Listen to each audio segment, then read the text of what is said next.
I just wanted a little freedom. I didn't want to sound like everybody else, you know. I had my own sound singing, but and I liked things with an edge, you know, something that really, you know, rocking a little bit. Not to change as much as just to, you know, to broaden the base of country music. I always said why, and why was not a welcome word in Nashville when I came here. When I wanted to do something, they'd say, well, you can't do that, and I'd always say why. When you think of country music outlaws, one name towers above the rest: Waylon Jennings. The man who sang, "Are you sure Hank done it this way?" didn't just ask the question, he answered it with a sound that revolutionized Nashville forever. With his distinctive baritone voice, black leather vest, and refusal to bow to the country music establishment, Waylon became the leader of the outlaw country movement that saved country music from slick, overproduced mediocrity. From Mama's "Don't Let Your Babies Grow Up to Be Cowboys" to the theme song of the Dukes of Hazzard, Waylon's music defined rebellion, authenticity, and the American spirit.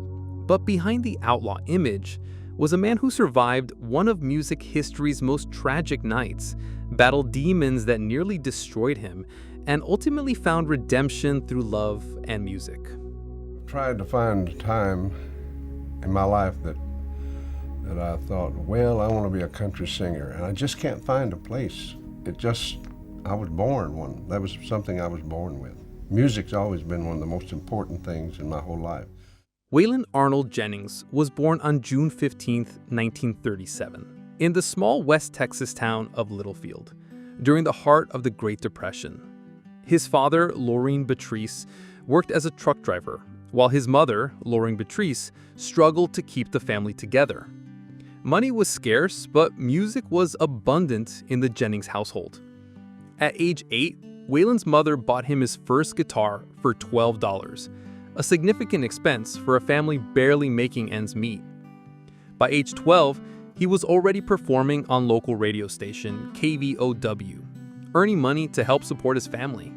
The young Jennings was heavily influenced by the honky-tonk sound of Hank Williams and the rock and roll rebellion of Elvis Presley, two artists who would shape his musical DNA. As a teenager, Waylon dropped out of high school to pursue music full-time, much to his parents' concern.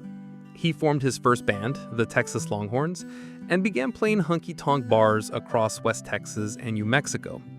Even then, those who knew him could see something special, a raw talent combined with an uncompromising attitude that would serve him well in the years to come. In 1958, a chance encounter would change Waylon's life forever. While working as a DJ at radio station KLLL in Lubbock, Texas, he met a young musician named Buddy Holly. Holly was immediately impressed by Waylon's talent and invited him to join his band as a bass player. For Waylon, who idolized Holly, it was a dream come true. But on February 3, 1959, the day the music died, fate intervened in the most tragic way possible. We interrupt this program for a special news bulletin. 3 young singers who soared to the heights of show business on the current rock and roll craze were killed today in the crash of a light plane in an Iowa snow flurry.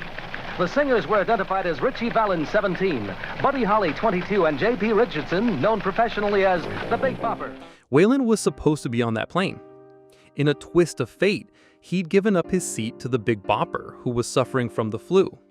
The guilt would haunt Waylon for decades.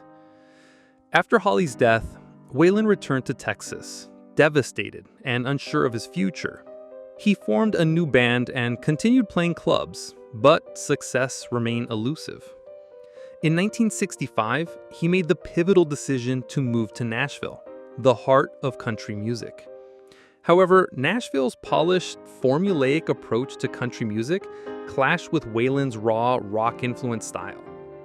Record executives wanted to mold him into another clean-cut country crooner, but Waylon refused to compromise his artistic vision.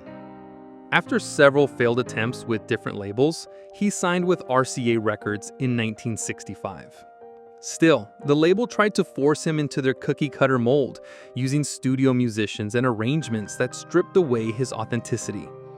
The breakthrough came in the early 1970s, when Waylon finally gained creative control over his recordings.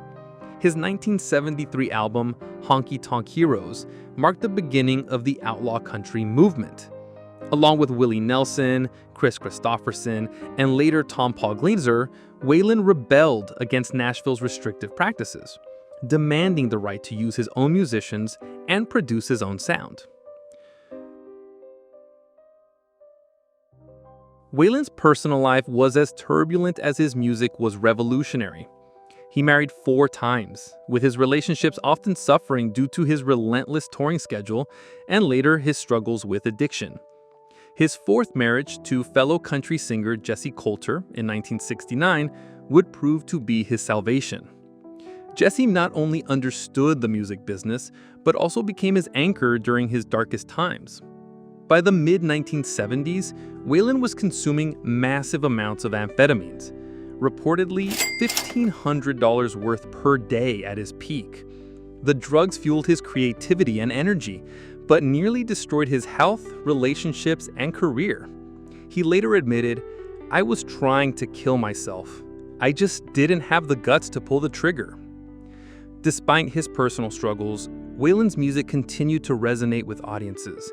His 1978 collaboration with Willie Nelson, Mamas Don't Let Your Babies Grow Up to Be Cowboys, topped the country charts and won a Grammy Award. The theme song for the Dukes of Hazzard, Good Old Boys, introduced him to a new generation of fans in the 1980s. Waylon's influence extended far beyond his own recordings. He paved the way for artists like Hank Williams Jr., Steve Earle, and Sturgeon Simpson, musicians who refused to compromise their artistic vision for commercial success. As fellow outlaw Willie Nelson once said, Waylon was the first one to stand up to Nashville and say, "We're going to do it our way." In 1984, Waylon made the difficult decision to quit drugs cold turkey, crediting his love for Jessi and his family as his motivation. He said, "I finally realized that the drugs weren't helping my music. They were killing it, and they were killing me." Waylon Jennings died on February 13, 2002, at his home in Chandler, Arizona. He had been suffering from complications related to diabetes, which had forced him to have his left foot amputated in 1998. His death marked the end of an era in country music. The reaction to his passing was immediate and overwhelming. Country music stars, rock musicians, and fans around the world paid tribute to the man who had changed the sound of American music. Willie Nelson, his longtime friend and collaborator, said, "He was a true pioneer who opened the door for all of us who wanted to do music our way." At his funeral, thousands of fans gathered to pay their respects to the man who had refused to compromise his artistic vision. Jessi Colter, his widow, spoke of a man who was tougher than leather but softer than silk when it came to those he loved. Today, Waylon Jennings is remembered not just as a country music star, but as an artist who proved that authenticity could triumph over commercial formula. His influence can be heard in everyone from modern country rebels like Chris Stapleton to rock artists who value artistic integrity over market appeal. Waylon once said, "I've always been crazy, but it's kept me from going insane." In a world of manufactured music and corporate control, his crazy authenticity remains as relevant today as it was when he first picked up that $12 guitar in West Texas. The outlaw may be gone, but his music and his message lives on.